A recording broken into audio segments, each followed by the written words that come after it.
কোরআনে একটা শব্দ আছে, তার নাম মুশরিকুন আছে। কারা এরা? একজন বলছে হিন্দু ভাইরা। হিন্দু ভাইরা মুশরিক নয়, হিন্দুরা মুশরিক নয়। যদি বলছেন আপনি এ কি কথা বললেন, ইয়েস, আমি যা তদন্ত করেছি এই পর্যন্ত, কি বললাম বুঝলেন, যা বইপত্র পড়ে বড় উচ্চ রঙ্গের জ্ঞানী মানুষদের কাছ থেকে তথ্য সংগ্রহ করে আমি যা এই পর্যায়ে সিদ্ধান্ত উপনীত হয়েছি, হিন্দু খ্রিস্টান আমাদের দেশে যত রকমের জাত বা ধর্ম বলেন আছে, এরা কেউ মুশরিক নয়। মুশরিক আলাদা। কি বললাম বুঝলেন? মুশরিককে হিন্দুদের ব্যাপারে যে শব্দটা এসেছে সেটা হচ্ছে সাবেঈ। কি বললাম বুঝলেন? সাবেঈ কারা?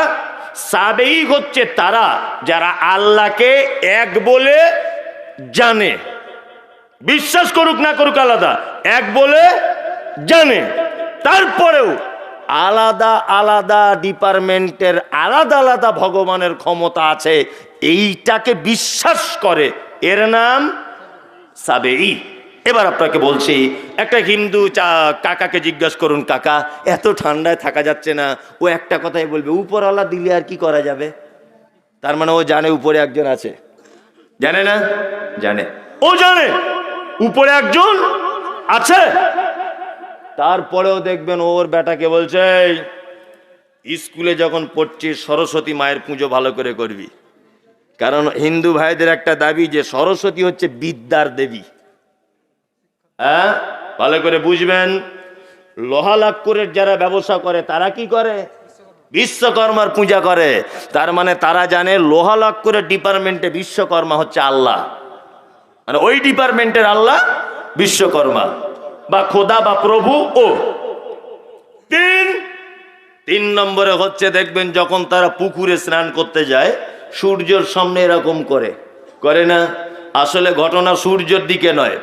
হিন্দু ধর্মের একটা মানে জানা হচ্ছে এই যে পৃথিবীতে নারী পুরুষ যত রকমের যা কিছু এসেছে সমস্ত কিছু হচ্ছে গঙ্গা দেবীর সন্তান, এটা হিন্দু শাস্ত্র মতে। আর গঙ্গা দেবীর সন্তানও প্রতিদিন তো আর বোড়াকুড়ি থেকে গঙ্গায় স্নান করতে যাওয়া সম্ভব নয়।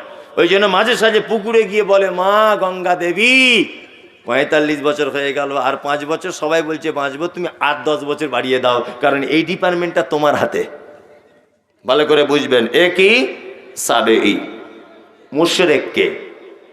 মুশরিক মুহাম্মদ সাল্লাল্লাহু আলাইহি ওয়াসাল্লাম চাচা আবু জেহেলকে বলছে, চাচা রাত এবং দিনের বিবর্তনের মালিক কে?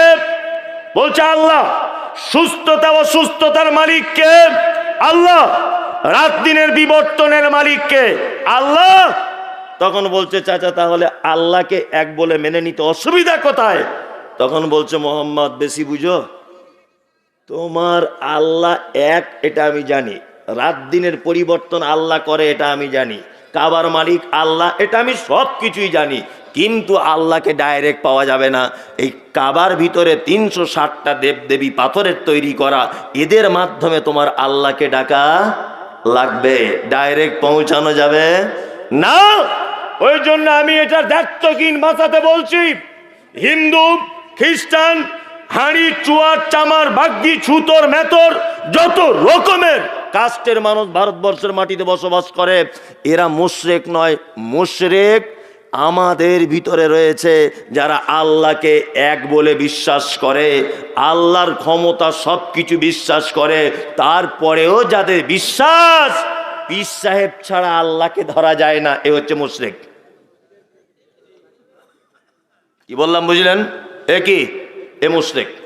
যার এটা বিশ্বাস, যার এটা বিশ্বাস হুজুর ছাড়া, বড় হুজুর ছাড়া আল্লাহর কাছে পৌঁছানো যায় না, এ মুশরিক। আল্লাহ সমস্ত ক্ষমতা বিশ্বাস করে, কিন্তু আল্লাহর কাছে ডাইরেক্ট পৌঁছানো যায় না, বলছে হুজুর ধরে পৌঁছাতে হয়। সোশ্যাল মিডিয়াতে আমাকে গাল দিচ্ছে আর বলছে ওর জন্মের ঠিক নাই, মমতাজুল ইসলামের। কেন রে বাবা জন্মের ঠিক নেই? আবার এইরকম ভাষা বলছে ঝাড়খণ্ডের একজন বিহারি লোক, বাংলায় বক্তব্য রাখে তোতলা তোতলা করে, এমন একটা ভাষা বলছে ওর যেদিন মায়ের পেটে আসে ওর বাপ বাড়ি ছিল না, এই ভাষাটা বলছে। আরে বাবা এত নোংরা ভাষা কেন? এত নোংরা ভাষা কেন? আমার ব্যাপারে বক্তব্য দিচ্ছে, তা আমাকে বলছে ঠিক এই ভাষাতে, বিয়াদব তুমি জানো গাছে উঠতে গেলে ডাল ধরে উঠতে হয়। আমি তার পরের বক্তব্যে বলে দিয়েছি, যে গাছের ডাল আছে ও গাছে আমি মমতাজুল ইসলাম উঠি না, আমি নারকেল গাছে উঠি। প্রয়োজনে সুপারি গাছে উঠবো, তোর গাছের ছায়া দিয়ে যাব না, গাছে ওটা তো বহুত দূর কি বাত হয়। কি বললাম বুঝলেন? পীর ফকির জলসা করতে আসে, জলসা করতে এসে 42 বার বলছে আমার দাদা হুজুর, আমার বড় পীর, আমার মেজ পীর, ও ভাইরা অমুক পীর। এত পীরের নাম বলছে, 40 মিনিট বক্তব্য রাখছে শুধু পীর। ভালো করে বুঝবেন, 10-12 হযরত মুহাম্মদ সাল্লাল্লাহু আলাইহি ওয়াসাল্লামের নাম নেই। আল্লাহ পবিত্র আল কোরআনে কি বলছে? আল ইয়াউমা আকমালতু লাকুম দীনাকুম ওয়া আতমামতু আলাইকুম নি'মাতি ওয়া রাদিতু লাকুমুল ইসলাম দীনা। দিনের আর কোনো অসম্পূর্ণতা আছে না? দিন পরিপূর্ণ হয়ে গেছে? হয়ে গেছে না পরিপূর্ণ? পরিপূর্ণ দিন হয়ে গেছে। আমি বলছি সব যদি তোমার হুজুর যদি বলে, সব যদি তোমার পীরের ফতোয়ায় চলতে হয়, তা মুহাম্মদ সাল্লাল্লাহু আলাইহি ওয়াসাল্লামকে কি জন্য পাঠানো হয়েছিল? ইসলামের মানদণ্ডটা যদি তোমার পীর আর হুজুর দিয়ে হবে, তা মুহাম্মদ সাল্লাল্লাহু আলাইহি ওয়াসাল্লামকে কি করতে পাঠানো হয়েছিল? এমনি? আমি মনে মনে ভাবি যে আল্লাহ, সব গোবর গরুর পেটে না দিয়ে কিছু এইরকম লোকের মাথায় দিতে পারতে। হ্যাঁ, মাঝে সাঝে বলি আর কি, যে কিছু গোবর বার করে ওদের মাথায় দেওয়ার চেষ্টা করুন। আর আমি সোশ্যাল মিডিয়ার মাধ্যমে বলেছি এটা আমাদের মমতা ব্যানার্জি সরকারকে, যে আপনি এত সিরি এটা ওটা অনেক কিছু করলেন, আমি রাজনীতির লোক নাই যদিও, অনেক উন্নয়ন করলেন বহরমপুর, আর না হলে ওই রায়গঞ্জ বা মালদাতে একটা বড় পাগলা গারদ করুন। এই কিছু হুজুর কোয়ালিটির এই পীর ফকিরের এই পাগলদের চেন দিয়ে ওখানে বেঁধে রাখা হোক, তাছাড়া এই জাতিকে শিরক আর বেদাত দিয়ে ডুবিয়ে দিবে। কি বললাম বুঝলেন না? বাংলাদেশের সোশ্যাল মিডিয়া দেখতে পাওয়া যাচ্ছে ন্যাংটো লোক বলছে 5 লাখ ভক্ত। আমি জুড়ে বাবা, যার প্যান্ট পরার টাইম না তার 5 লাখ ভক্ত, আশ্চর্য ব্যাপার। হ্যাঁ, এই যে আমাদের কলকাতা আছে আর চিটিং বাজেরা, বুঝলেন তো? আমি বলেছি এখন বাড়ি গিয়ে সার্চ করুন, আর না এখন করুন, কলকাতা আবার একটা পীর উঠেছে। পীর আবার কি বলছে জানেন? এগুলো তো বলি না সহজে, মাঝে সাঝে রাগ করে বলে দিই। পীর সাহেব বলছে, আমি ডাউনলোড করে দেখেছি, বলছে বন্ধুরা, বলছে কি হলো? বলছে আল্লাহর নবী খন্দকে যুদ্ধ করতে গিয়ে যে পাথর পেটে বেঁধেছিলেন, এই পাথর মক্কা মদিনায় কোথাও নাই ভাই রে, ওই পাথর চলে এসেছে কলকাতার বাগমারি দরবার শরীফে। বলছে না রে তাকবীর, আল্লাহু আকবার। পাছার চামড়া তুলে দেওয়া হয় তোমার। খন্দকের যুদ্ধতে আল্লাহর নবী পেটে পাথর বেঁধেছিলেন, ভালো করে বুঝবেন। ঘটনাটা সত্যি। হযরতে জাবের বলছেন যে আমি আল্লাহ রাসূলের পেটে দেখলাম পাথর বাঁধা। যাই হোক, অনেক বিস্তারিত ঘটনা। পাথর বেঁধেছিলেন বা পাথর রেখেছিলেন যাতে মানে ক্ষুধাটা অনেকটা একটু সাপোর্টিং পাওয়া যায়। বেঁধেছিলেন বলতে রেখেছিলেন পেটে। যাই হোক, এখন ঘটনা হচ্ছে ওই পাথর, আমি এবারে ওমরা করতে গেলাম, 2 মাস আগে ছিলাম ওখানে। এই এই এই চুপ কর, তোরা দুজন কথা বলিস না। এইবার ওমরা করতে গেলাম, গিয়ে দেখলাম 31 নম্বরে মসজিদে নববীতে ঢোকার যে গেট, ওই গেটের পাশে একটা মিউজিয়াম করা আছে। মিউজিয়াম, ওই মিউজিয়ামে দেখতে পেলাম আজ থেকে 500 বছর আগের মদিনার নববীটা কেমন ছিল। আজ থেকে 500 বছর আগে মক্কার ঐতিহাসিক প্রেক্ষাপটটা কেমন ছিল, ওটা ছবি আঁকা নেই, বিভিন্ন ছোট ছোট কাঠ টাট দিয়ে মক্কা তৈরি করা আছে, বিভিন্ন ছবি বিভিন্ন রকম ডিজাইন দিয়ে বোঝানো হচ্ছে যে আজ থেকে 500 বছর আগে মদিনাটা এরকম ছিল। কি বললাম বুঝলেন? আর একটা কথা বলে দিই, এই আমাদের মোবাইলে কিছু পোস্ট দেখতে পাওয়া যায়, বলছে এটা মা ফতেমার হাঁড়ি, আর সবাই নিচে লিখছে সুবহানাল্লাহ সুবহানাল্লাহ সুবহানাল্লাহ আলহামদুলিল্লাহ। মনে মনে বলছি ওরে গাধার বেটা গাধা, ওটা মা ফতেমার হাঁড়িটা তোর কোন বাপ ক্যামেরাতে ফটো করেছে? তখন ক্যামেরা আবিষ্কার হয়েছিল? হ্যাঁ, চিটার কোথাকারে। বলছে এটা আল্লাহর নবীর মশক, এতে নবীজি পানি পান করতেন। মোবাইলে ছবি দেয় না, আর লাখ লাখ দেখবেন কমেন্ট করছে আলহামদুলিল্লাহ সুবহানাল্লাহ, আমি দয়ার নবীকে ভালোবাসি, ফেরেশতারা চামড়া তুলে দিবে। হারামখোর বদমায়েশ কোথাকারে, এটা আল্লাহর নবীর জুব্বা তোমার কোন বাপ ক্যামেরায় ফটো তুলেছিল? তখন ক্যামেরা আবিষ্কার হয়েছিল? মদিনার 31 নম্বর গেটে ওই মিউজিয়ামটায় 40 রিয়াল করে টিকিট নেয়। আলহামদুলিল্লাহ ওটা যে পরিচালন মানে যার দায়িত্বে আছে আর কি, সে আমাদের মালদা জেলা একজন বাঙালি ছেলে, আলহামদুলিল্লাহ। বললাম সে 3-4 রকমের ভাষাতে কথা বলতে জানে, একজন আলেম, অবশ্য মাদানি আলেম। উনি মানে বিভিন্ন ভাষায় ট্রান্সলেট করছেন, যারা মানে আসছে দেখতে। তা আমাকে বলছে, শায়েখ আপনাকে তো চিনি, আমি মোবাইলে দেখি, আপনার পয়সা লাগবে না, আপনি সারাদিন থাকবেন এর ভিতরে, কোনো সমস্যা নেই। আমি থাকলাম। আর ও বাঙালি দল যখন ঢুকছে তখন বাংলাতে যখন বোঝাচ্ছে আমি একটু বুঝে নিলাম। ওইখানে মা ফাতেমার একটাও হাঁড়ি নাই, আল্লাহ নবীর জামা ওখানে নাই, আল্লাহ নবীর চুল ওখানে নাই, দাড়ি মোবারক ওখানে নাই, কোনো কিছুই নাই, একদম কিচ্ছু নাই। শুধু মক্কার ঐতিহাসিক প্রেক্ষাপটটা ওখানে তুলে ধরা হয়েছে, আর কিছু নাই। আল্লাহু আকবার। আমি নিজে চোখে দেখে এলাম। তা আমি মনে মনে ভাবছি, যদি সেই খন্দকের যুদ্ধের পাথরটা যদি কিছু কেরামতি থেকেই যদি থাকে, তা ওই পাথর মদিনার মিউজিয়ামে রাখা হবে, সারা পৃথিবীর লোক দেখবে। ওই চিটিংবাজরা এরা কলকাতা আনলো কি করে? আর শুধু এই না, আপনি এখন মোবাইলে সার্চ করুন কলকাতার বাগমারির দরবার শরীফ বলে, বলছে ঠিক এইভাবে।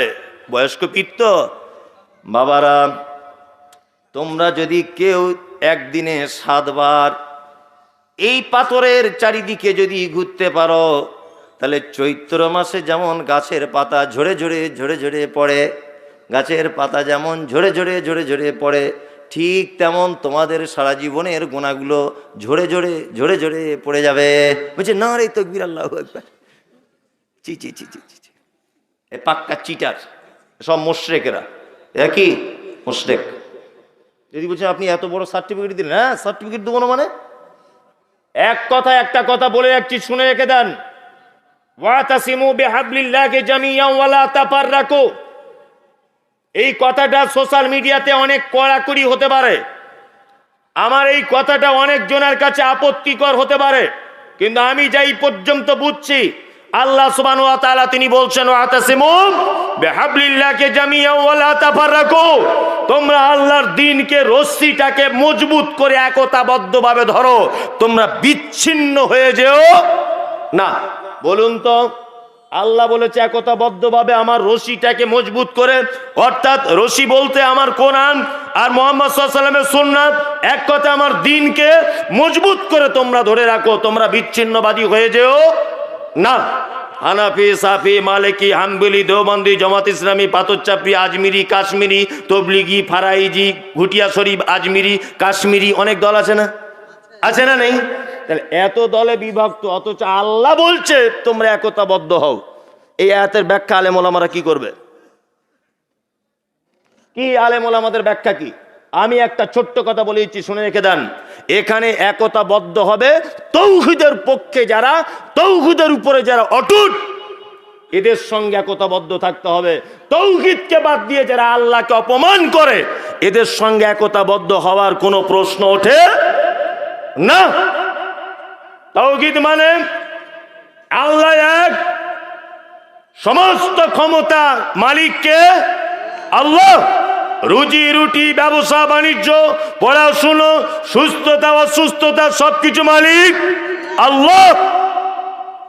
এইটাকে যারা এককভাবে মেনে নিতে হবে, তাওহীদের রুবুবিয়াত, উলুহিয়াত, আসমা ওয়া সিফাত যারা এককভাবে মেনে নেয়, এদের পক্ষে একতাবদ্ধ হতে হবে।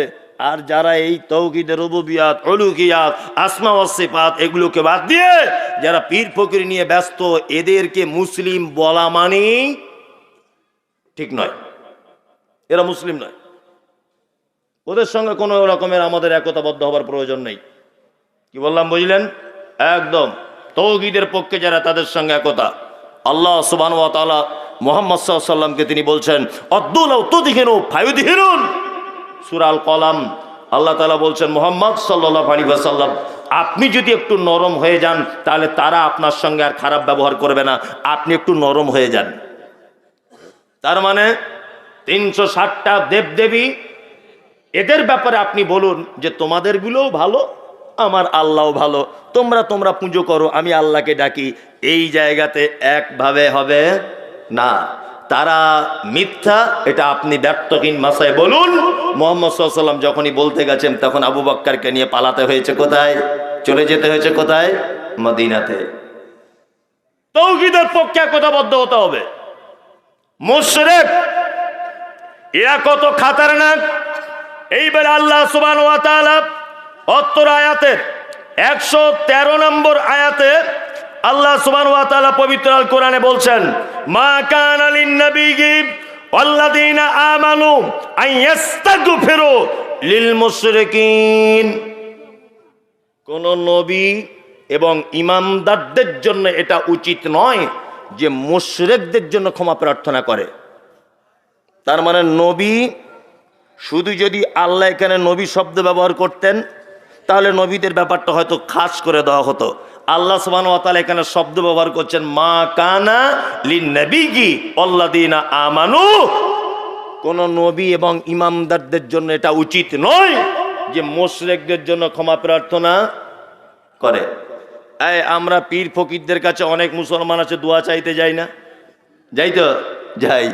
আর পীর সাহেব যদি নিজে বলে গিয়ে থাকে যে আমি মরে গেলে আমার মাজার করো আর সবাই এসে চাদর চড়িয়ে, এ কথা যদি পীর যদি বলে থাকে তাহলে পীরের জন্যই তো দোয়া করা নিষেধ, তো ওর কাছে আবার কি দোয়া চাইবে?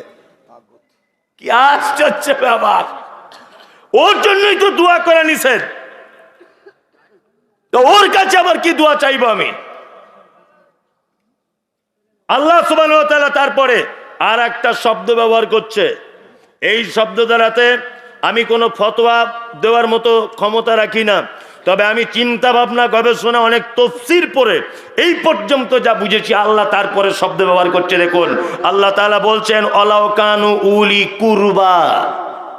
সেই মুশরিক যদি তোমার নিকট আত্মীয় হয় তবুও তার জন্য দোয়া করা যাবে, ক্ষমা প্রার্থনা করা যাবে না। আমি দুটো আপনাদেরকে কথা বলে দিয়ে তবে আজকে এখান থেকে বিদায় হব।